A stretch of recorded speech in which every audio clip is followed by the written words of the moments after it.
en disant que le sens de la vie, c'était s'accepter, selon moi, eh bien, j'ai trouvé une définition encore plus jolie.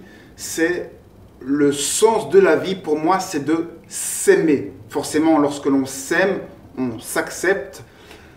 Et s'aimer, ça peut s'entendre aussi semer. Semer, c'est semer qui l'on est, c'est déposer des graines, c'est créer, c'est imaginer. Donc, c'est non seulement semer, mais c'est s'aimer aussi. Si l'on s'aime soi, c'est que l'on s'accepte tel que l'on est, on accepte l'être que l'on est, on accepte autant ses petitesses que sa grandeur.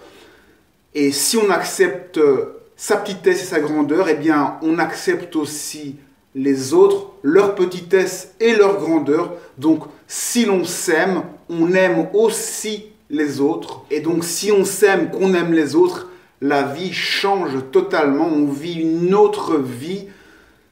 Pour moi, c'est ça le sens de la vie, c'est s'aimer profondément.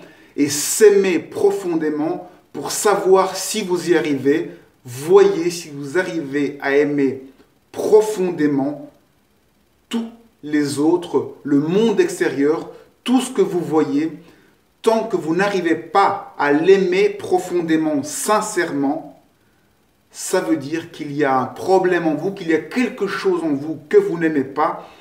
Et c'est alors sur ça que vous pouvez travailler. C'est alors là que vous pouvez utiliser le monde extérieur pour prendre l'information du monde extérieur et vous faire évoluer. Parce que toute l'information du monde extérieur, pour moi le monde extérieur représente l'inconscient.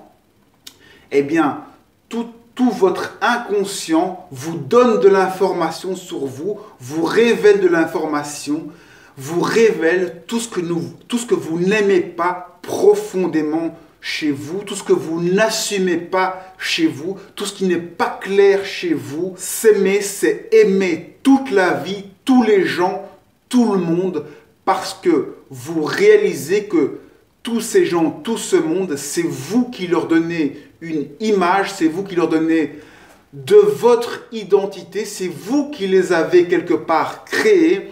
Et donc, si vous n'aimez pas votre création, qu'elle soit grande ou petite, eh bien, c'est vous-même en tant que créateur que vous n'aimez pas, parce que au fond, les gens sont chacun dans leur bulle et chacun pense avoir raison, alors que la seule chose que l'on voit des gens, c'est juste notre reflet dans leur bulle. Deux bulles de savon face à face, on ne voit que son reflet. Et lorsque l'on rencontre quelqu'un, c'est nous-mêmes que nous voyons. Donc, tous les défauts qu'on voit chez une personne, c'est nos propres malaises qui ressurgissent. Et la tendance, c'est de mettre ça sur le dos de l'autre, d'être victime de l'autre.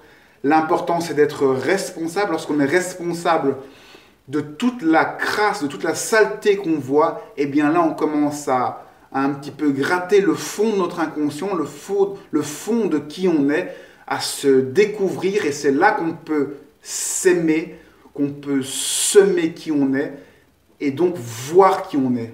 Et donc réaliser qu'en voyant les autres, c'est nous-mêmes que l'on voit, c'est notre image que l'on voit, c'est notre identité plus large, notre soi supérieur que l'on voit. C'est ça qu'il faut aimer, c'est nous-mêmes profondément dans le cœur. C'est la même chose que le monde entier, sauf que le monde entier, c'est quelque chose de plus difficile à comprendre. On a du mal à comprendre que une guerre au Pakistan, ça peut avoir un rapport avec nous.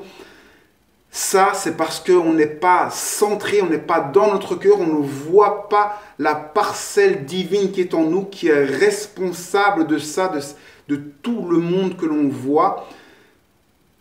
Il y a deux chemins pour se découvrir et pour s'aimer, c'est soit par l'introspection, par le cœur, soit par la vie simple, par le moi, par l'ego, par le monde extérieur. Le monde extérieur est plus violent, plus confrontant, mais les choses se passent à notre rythme plus doucement, même si on ne les comprend pas toujours. La vie de tous les jours parle de nous et nous fait évoluer vers nous-mêmes. Sinon, il y a le chemin intérieur de la méditation, de l'introspection. Là, c'est le domaine des voyages astro, rêves lucides et du rêve, de l'émotion. Là, les choses sont un peu plus violentes, plus rapides, mais l'évolution est parallèle, elle est plus rapide. À vous de choisir votre chemin. Il n'y a pas un chemin qui est meilleur. Les deux chemins se font ensemble. Le jour, on travaille dans le monde réel pour manifester son ego, son être, accepter son être, aimer les autres.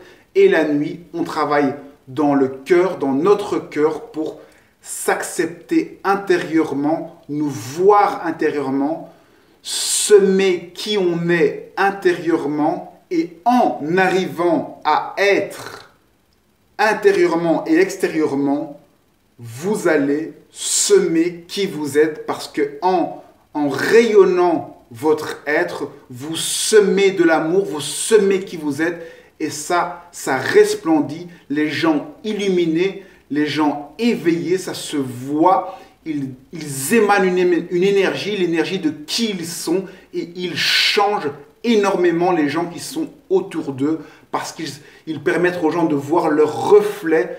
Et lorsqu'on voit quelqu'un d'éveillé, eh bien on est reflété par de l'amour, et on peut voir les parts qui nous manquent, ce à quoi on peut arriver, et ça peut donner espoir à toute personne, et en tout cas ça change chacun.